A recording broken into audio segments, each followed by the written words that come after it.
When will the nuclear energy trade start taking off? When will the uranium stocks go through the roof? These are the questions that I'm hearing these days after the most recent short-term pullback in uranium and uranium stocks, which I told you was coming. Well, I got news for you. The action in the nuclear energy trade, it's already happening. There are stocks that are taking off like a fraternity party after a big football victory. And I will tell you exactly when the uranium stocks will join the party in today's show here at Hot Trades of the Day, your show for swing trading ideas for the coming days and weeks. So, let's start with this. The nuclear energy trade and the uranium trade are not the same thing. The uranium trade is part of the nuclear energy trade, but the nuclear energy trade as a whole also includes utilities, it includes construction companies, it includes waste management companies, it includes companies that build components for reactors.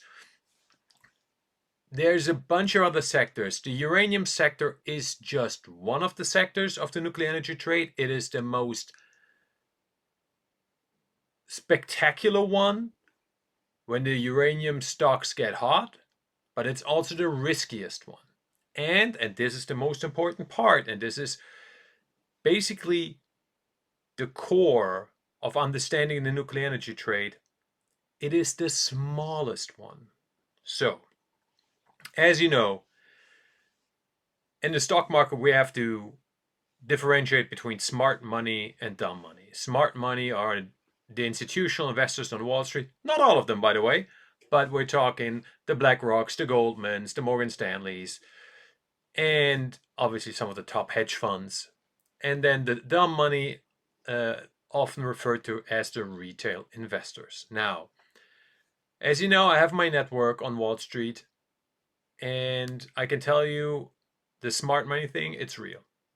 Now, the smart money doesn't want you to know it's real. They don't want you to believe it's real. Obviously, the media doesn't want you to believe it's real, but it's real. So, when we want to know if the nuclear energy trade as a whole, if this story is checking out, that it makes sense to look at the different sectors and some of the different stocks in the nuclear energy sector with different market caps and see what's happening. So this is the global X uranium ETF. So this is the miners, the uranium miners. And you can see we had the short-term correction. I told you about it. Here's Sprott, as you can see, same thing, correction. No big deal. I told you we hit the resistance zone. There's going to be a correction coming. It's going to be minor. This has nothing to do with the overall nuclear energy trade. And the smart money is already pouring into the nuclear energy trade. How do I know this? Look at Vistra. Who the F is Vistra? Most of you will say it's a utilities company. Why is this interesting? Because it has a market cap of $43 billion now, meaning this one is big enough for institutional investors to get in. BWX Technologies, they build components for nuclear reactors. So again, a completely different sector than the uranium sector. But look at the chart, one of the top performers of this year, almost nobody knows about it. Market cap, 10 billion. Institutional investors can invest here, right? Sprott has a market cap of about 5 billion, and that's okay for institutional investors to invest.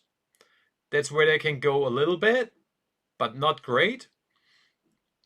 But they are moving into these bigger cap uranium stocks already. Look at Next Gen Energy, market cap of 4 billion. Okay, anything under a billion, that's basically considered a small cap and illiquid for Wall Street. So 4 billion is okay. Cameco, I think, has about 22 billion. That's the biggest one. So here is NextGen. This is the daily. As you can see, it's breaking out. Now I want to show you something. We're going to switch to the weekly. And let me do this real quick. So if we go back to 2020, look at the volume down here. Look at the yellow line. The yellow line from 21 till about summer of last year. This is the average volume for the buy days. So when people were buying, this is the average volume. And now take a look what we have seen in 2024. The buying volume is way up. It's way up. What does this mean? It means that there is a lot of money pouring into this stock. And this is a bigger stock. So this is not retail. These are institutions. And as you can see, the selling days are up as well. So that means they're disguising their purchases. This is brilliant, right? This is brilliant.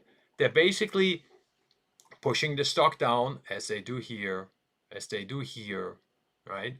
Getting retail to sell in panic, and then they're gobbling up the stock. So the institutions, the smart money, they are in the nuclear energy trade, and they're trying to get into the uranium stocks already that they can't get into. They can't get into most of them, right?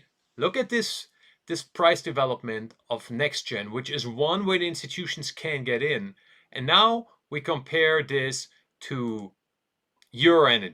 Uranium has a market cap of about 425 mil, so about a tenth of the market cap of NextGen.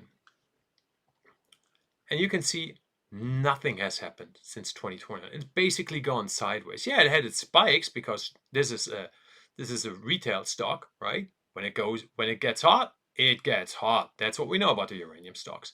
But it has basically done nothing. Again, look at this. NextGen gone up. Why is this? Look at this one. I'm going to give you one of these really small explorers, right? Base in uranium. Market cap 4 bill. About a 100th of NextGen. It's actually down in the same time. Has done nothing, right? So what does that tell us?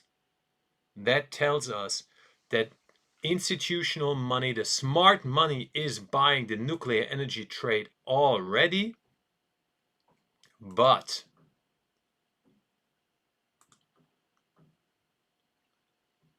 here's the thing.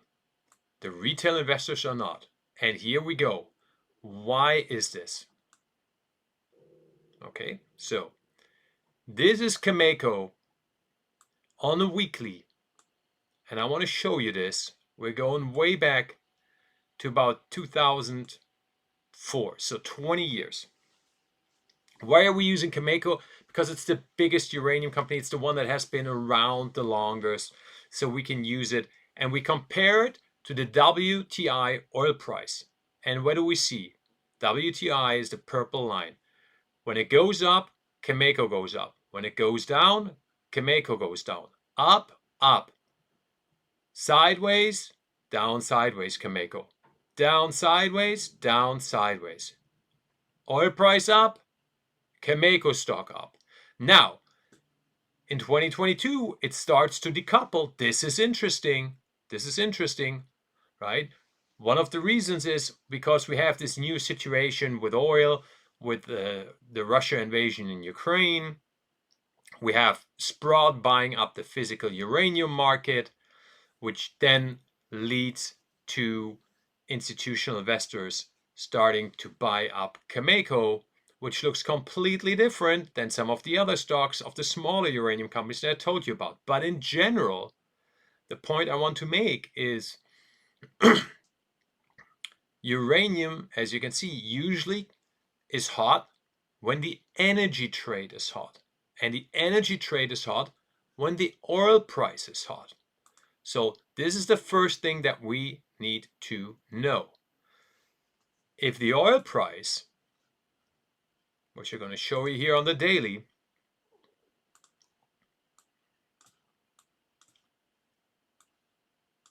breaks this pattern out of this triangle to the upside, then the energy trade will get hot, and then the uranium stocks will get hot. The other option, the uranium spot price goes over 100. That's where we were in January. So let's take a look at spot. Uranium price is at 100 right here. So you see when it gets hot, when it gets to like 85 and above, so it's basically an uptrend developing, 85 and above, the 100 is basically the next hot round number that they're going to start talking about on CNBC and in the chat boards and everything. Boom, the uranium trade goes hot. These are the two prices in the market that you need to pay attention to figure out when the uranium trade will get hot and go nuclear. Talk to you tomorrow. Bye-bye.